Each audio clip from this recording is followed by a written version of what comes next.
When I was in high school, the Vo-Tech building was where all the cool classes were. Automotive repair, building trades, welding, woodworking, you name it.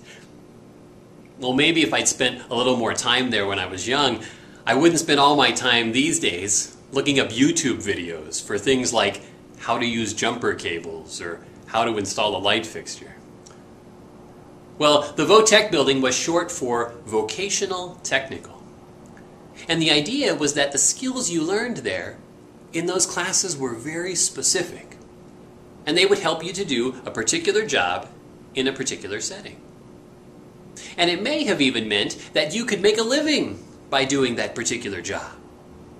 Especially if some fool really screwed it up by trying to follow a YouTube video. Well, vocation comes from the Latin word vocare, which means to call. So for centuries, the word vocation had almost an exclusively Christian meaning. It was a call from God to a specific way of life.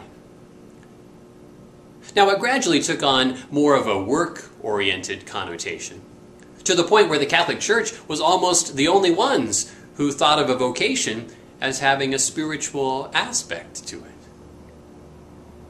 But even today, referring to a school or a building as vocational has become pretty rare.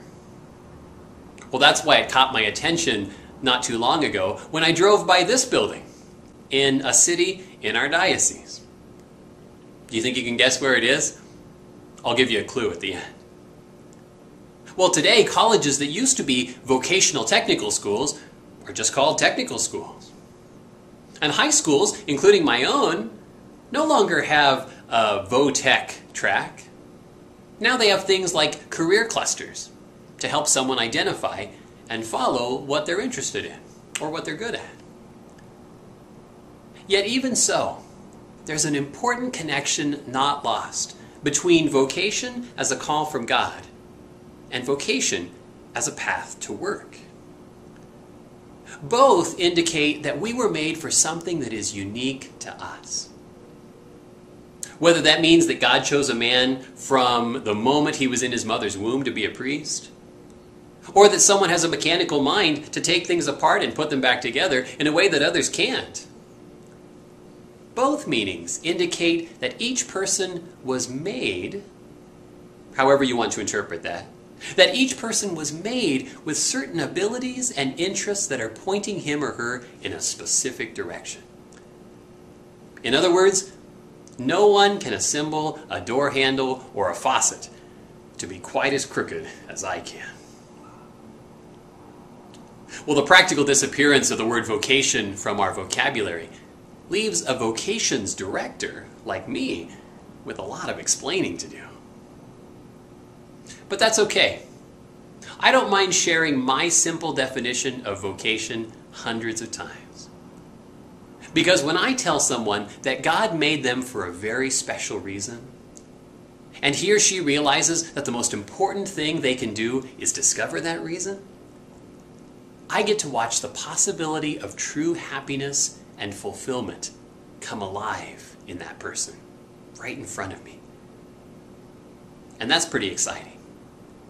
Because there's nothing more fulfilling than being the person who God made us to be. So do you think you know where that building, that vocational building is in our diocese? Here's a clue. Start with a city in our diocese, change the last letter to the letter H, and then rearrange those letters to form another city in our diocese, where this building is located. If you think you know it, send me an email or a message, vocations@dcdiocese.org. One lucky person who gets the right location will receive a good Catholic book from me in the mail. See if you know where this vocational building is at.